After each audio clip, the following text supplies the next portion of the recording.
দেশবাসী, আমি আপনাদেরকে গুরুত্বপূর্ণ একটা ভিডিও দেখাবো। ভিডিওটি দেখার পর অন্য কথা বলছি। আপনারা ভিডিওটি একটু শুনুন। आज की बात आप करिए, मैं वर्तमान की बात करना चाहती हूँ। महान देशभक्त शहीद इंदिरा गांधी जी, जिन्होंने सफल कूटनीति के बल पर अमेरिका के राष्ट्रपति निक्सन का मुकाबला करके पाकिस्तान का विभाजन करवाया, बांग्लादेश बनाया, 1 लाख पाकिस्तानी सैनिकों का आत्मसमर्पण करने पर मजबूर किया। उन्होंने कभी इसका श्रेय लेने की कोशिश नहीं की, लेकिन इस ऑपरेशन का सिंदूर का क्रेडिट तो हमारे प्रधानमंत्री जी चाहते हैं। सही भी है, ठीक है, सही है, श्रेय ले। ओलंपिक्स में हमारा मेडल आता है, उसका भी श्रेय लेते हैं। যাক, আমি মূল কথাগুলি আপনাদেরকে শোনালাম। এখানে তিনি বলেছেন, তিনি হলেন প্রিয়াঙ্কা গান্ধী, রাজীব গান্ধীর মেয়ে, সোনিয়া গান্ধীর মেয়ে, ইন্দিরা গান্ধীর নাতনি প্রিয়াঙ্কা গান্ধী। প্রিয়াঙ্কা গান্ধী বর্তমানে ভারতের কংগ্রেস দলের শীর্ষ নেতৃত্বে রয়েছেন। তিনি পার্লামেন্টে বক্তব্য দিতে গিয়ে, উদাহরণ দিতে গিয়ে বা নরেন্দ্র মোদীর সমালোচনা করতে গিয়ে খুব গুরুত্বপূর্ণ একটি তথ্য দিয়েছেন। সেটি হলো যে তথ্য আমরা সবসময় জানি, সবসময় বলার চেষ্টা করেছি। আমরা আমাদের যারা বাংলাদেশ ভক্ত মানুষরা রয়েছে, যারা অন্ধ ভক্ত রয়েছে, যারা ভারতের ভক্তরা রয়েছে, তাদের সাথে মাঝে মধ্যেই কিন্তু এই বিষয় নিয়ে বাকবিতণ্ডা হয়েছে যে কেন ভারত আমাদেরকে সহযোগিতা করেছিল 1971 সালে। সেটিকে অনেকেই অনেক রকম রং দিতে চেয়েছেন, কিন্তু প্রিয়াঙ্কা গান্ধী যেটি বলেছেন স্পষ্ট, তিনি তো সেই কংগ্রেসের প্রধান ছিলেন যখন, কংগ্রেসের প্রধানমন্ত্রী যিনি ছিলেন তৎকালীন 1971 সালের ইন্দিরা গান্ধী, তিনিই কিন্তু তারই নাতনি এই প্রিয়াঙ্কা গান্ধী, এবং তিনি খুবই ভালো একজন বক্তা প্রিয়াঙ্কা গান্ধী, এবং জ্ঞানী, পাশাপাশি বেশ মেধাবী। সেই ইতিহাস সম্পর্কে যথেষ্ট সম্যক ধারণা রেখেই বলেছেন যে বাংলাদেশকে পাকিস্তানের কাছ থেকে বিভাজন করতে তৎকালীন সময় ইন্দিরা গান্ধী নিক্সনের সাথে চ্যালেঞ্জ করে, নিক্সনকে মোকাবেলা করে বাংলাদেশকে ভারতের কাছ থেকে পাকিস্তানকে দুই ভাগ করার জন্য ভূমিকা রেখেছিল। শুনুন, একবারও বলেন বাংলাদেশকে স্বাধীন করার জন্য ভূমিকা রেখেছিল, তিনি বলেছে পাকিস্তানকে বিভাজন করবার জন্য ভূমিকা রেখেছিল। তার মানে তাদের উদ্দেশ্য সবসময় তখন ছিল, সবসময় এখনও আছে, পাকিস্তানকে কিভাবে মোকাবেলা করবে এবং পাকিস্তান কীভাবে দুর্বল করবে। ঠিক আছে, পাকিস্তানকে দুর্বল করুক ভাই, কোনো সমস্যা নেই, কিন্তু আমাদের স্বাধীনতা, আমাদের 30 লক্ষ মা বোনের ইজ্জতের বিনিময়ে যে স্বাধীনতা আমরা অর্জন করেছি, সেটি কি তারা স্বীকার করে কখনো ভারত? আমি ভারতের বিরোধিতা করবার জন্য শুধুমাত্র ভিডিওটি করছি না, কিন্তু বাস্তবতাকে কি আপনি ডিক্লাইন করতে পারবেন? তাহলে আমাদের দেশের স্বাধীনতা কোথায়? কারা করেছে স্বাধীনতা? 30 লক্ষ শহীদের ঠিকানা কোথায়? 30 লক্ষ শহীদের রক্ত গেল কোথায়? তাদের ইতিহাস কোথায়? আপনি দেখুন, আরেকটা বিষয়, আমি এর আগেও বিষয়টিকে বারবার দৃষ্টি টানবার চেষ্টা করেছি, যে ইন্ডিয়া পাকিস্তান ওয়ার ইন 1971, সেখানে লিখেছে, মানে উইকিপিডিয়ার কথা বলতেছে, এবং ভারতীয় কোনো ইতিহাসে কিন্তু বাংলাদেশ স্বাধীনতা নামক কোন ধরনের পার্ট নাই। তারা 1971 সালের ওই যুদ্ধটাকে স্পেশালি লাস্ট 13 দিন তারা যুদ্ধ করেছে, ঠিক আছে, তারা কিন্তু আমাদেরকে সহায়তা করেছে, বা পাকিস্তানকে যেভাবে তাদের স্বার্থের কারণে তারা বাংলাদেশে এই টেরিটরিতে এসে তারা কিন্তু পাকিস্তানকে মোকাবেলা করেছে। কিন্তু আমাদের সেই 9 মাসের যুদ্ধ শেষের দিকে, 9 মাসের যুদ্ধ করেছে আমাদের দেশে মুক্তিবাহিনী, আমাদের দেশের এই জোয়ান, বুড়ো, যুবা, তারাই কিন্তু রক্ত দিয়ে, নারীরা রক্ত দিয়ে কিন্তু স্বাধীনতা প্রায় শেষ প্রান্তে নিয়ে এসেছিল। লক্ষ লক্ষ মানুষ প্রাণ দিয়েছে, সম্ভ্রম দিয়েছে। এরপর যখন দেখেছেন যে আমাদের জয় ঘরে চলে এসছে, তখন আপনারা এসছেন হাত বাড়ানোর নামে কি বলছেন এখন? আপনারা বলছেন যে India Pakistan war. India Pakistan war তারা দেখিয়েছে যে এখান থেকে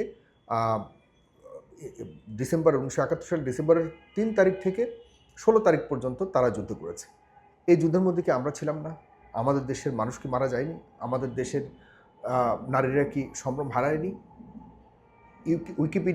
ভারতীয় উইকিপিডিয়ার এখানে কোনো তাদের যে এই 3 তারিখ থেকে 16 তারিখ পর্যন্ত ইন্ডিয়া পাকিস্তান ওয়ার হিসেবে এখানে উল্লেখ করেছে, সেখানে বাংলাদেশের কোনো ভূমিকা রাখা হয়নি। আরও ইন্টারেস্টিং হলো, দেখেন এই যে ছবিটা, আমাদের দেশের স্বাধীনতার মহান একটি মুহূর্তের ছবি, যেদিন এখানে দুজন গুরুত্বপূর্ণ আছে, ভারতের জগজিৎ সিং অরোরা আর হলো পাকিস্তানের জনাব একে নিয়াজি সাহেব, এই দুজন কিন্তু স্বাক্ষর করেছে বাংলাদেশের স্বাধীনতা বা এই টেরিটরিকে স্বাধীন করার ক্ষেত্রে তারা আত্মসমর্পণ করেছে পাকিস্তান। এই আত্মসমর্পণের ছবি এখানে দেখুন। এই জায়গাতে কোথাও কিন্তু বাংলাদেশের কোনো প্রতিনিধি নাই।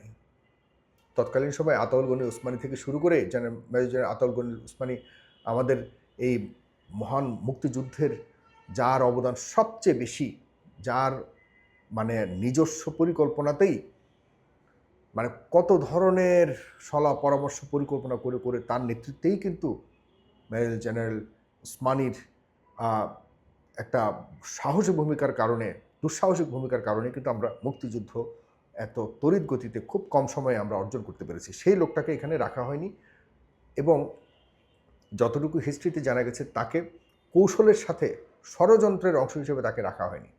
কারণ ইন্ডিয়া চেয়েছে এই ছবিটির মাধ্যমে বোঝাতে যে এই যুদ্ধ আমরা করেছি, আমাদের নেতৃত্বেই এই যুদ্ধ হয়েছে এবং স্বাধীনতা আমাদের নেতৃত্বে এসছে।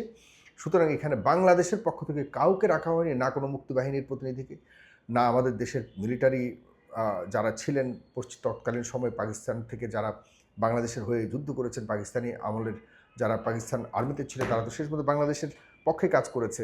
মেজর জেনারেল জিয়াউর রহমান থেকে শুরু করে অন্যান্য যারা রয়েছেন, আমাদের বিভিন্ন সেক্টরের প্রধানরা যারা রয়েছেন, তাদের কাউকেই রাখা হয়নি এখানে। প্রিয় বন্ধুরা, এই যে ইতিহাস বিকৃতির চেষ্টা, এটি করে আমাদেরকে এখনও পর্যন্ত এই জাতিটাকে বিভাজন করে রাখা হয়েছে। তারা মানে ভারত মনে করে যে বাংলাদেশের মুক্তিযুদ্ধের যে সফলতা এবং মুক্তিযুদ্ধের যে অর্জন, এই অর্জনের একমাত্র মালিক ভারত। আমাদের সাবেক প্রধানমন্ত্রী শেখ হাসিনা, যিনি এই মুক্তিযুদ্ধকে পুঁজি করে আমাদের জাতিকে বিভাজন তো করেছেই, যে মুক্তিযুদ্ধের পক্ষের শক্তি আর বিপক্ষের শক্তি, সেটি তো আমাদের এই 18 কোটি 19 কোটি মানুষকে দুটি ভাগে বিভক্ত করে রেখেছে। যেই বিভক্তর মানে যে একটা খারাপ দিকগুলো, এগুলো কিন্তু সাফার করতে হচ্ছে পুরো 16 কোটি পুরো 18 কোটি মানুষ। আর এটার পুরো ক্রিম খাচ্ছে ভারত।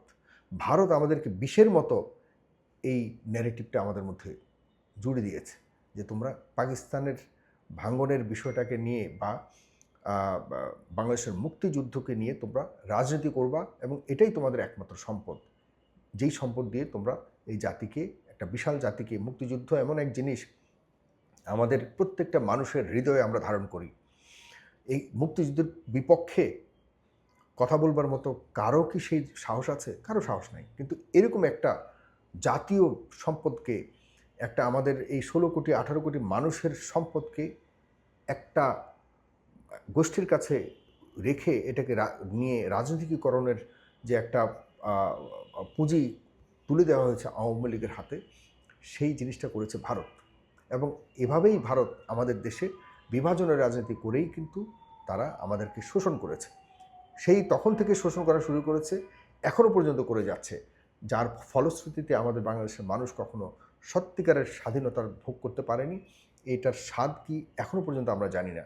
আমরা এখনও পর্যন্ত দেখি যে আমাদের যে কোনো ধরনের, এই যে 24-এর আন্দোলনের আগ পর্যন্ত আমরা দেখেছি ভারতের সরাসরি হস্তক্ষেপ আমাদের আভ্যন্তরীণ রাজনীতিতে সবসময় ছিল, যে কারণে আমরা এই যে নিজেদের মধ্যেই মুখোমুখি অবস্থানে আরেকটা যুদ্ধ হয়েছে, যেটি হলো 24-এর সেই 36 জুলাই। এটিকেও ভারত বিভিন্নভাবে হস্তক্ষেপ করে কিন্তু তাদের নিজেদের অধীনে নিয়ন্ত্রণে রাখবার চেষ্টা করেছে। কিন্তু এদেশের মানুষ বুঝে গেছে যে বহিরাগত শক্তির কারণে আমাদের দেশ পিছিয়ে যাচ্ছে, আমরা এখান থেকে বেরিয়ে আসতে হবে। যে কারণে এই আবাল বৃদ্ধ বনিতা যারা ছিল সবাই রাস্তায় নেমে 24 ঘটিয়েছে। আমার এই ভিডিও করার একমাত্র উদ্দেশ্য হলো ভারতের কাছ থেকে আমাদের আদায় করতে হবে, জানতে হবে যে বাংলাদেশকে তারা কী হিসেবে দেখছে বর্তমানে, তখন কিভাবে দেখেছিল। তাদের প্রতি আমাদের অনেক ভালোবাসা রয়েছে, সে দেশের মানুষের প্রতি ভালোবাসা রয়েছে। তারাও যদি কোনোদিন কোনো একটা দেশের সাথে যুদ্ধ লাগে, যে কোনো সময় যে কোনো বিপদ আসতে পারে, আমরা প্রতিবেশী দেশ হিসেবে তাদেরকে অবশ্যই সে দেশের মানুষকে আমরা সহায়তা করব। কিন্তু এর মানে এই না ভারতের ওই কোনো সংকট থেকে উত্তরণের পর আমরা বলবো যে আমরাই তোমাদের সব কিছু করে দিয়েছি, সুতরাং ভারত আমাদের।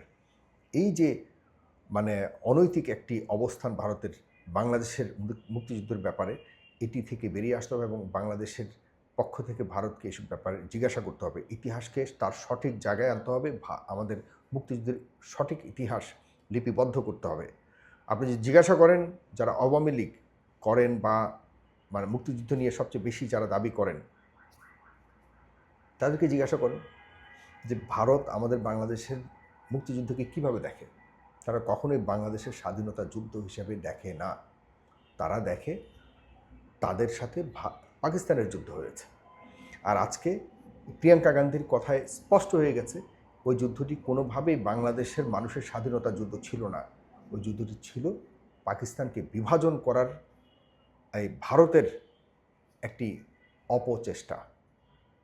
তবুও আমরা ধন্যবাদ দিই, কারণ আমরা স্বাধীনতা পেয়েছি, কিন্তু এই স্বাধীনতার বিনিময়ে আমরা কাউকে আমাদের মাথা বিক্রি করে দিতে পারবো না কারো কাছে, আমরা মাথা নোয়াতে পারবো না। তোমরা প্রতিবেশী হিসেবে তোমাদের প্রতি আমাদের সম্মান থাকবে, সবসময় থাকবে, কিন্তু এর মানে এই না যে আমরা তোমাদের কাছে বিক্রি হয়ে গেছি।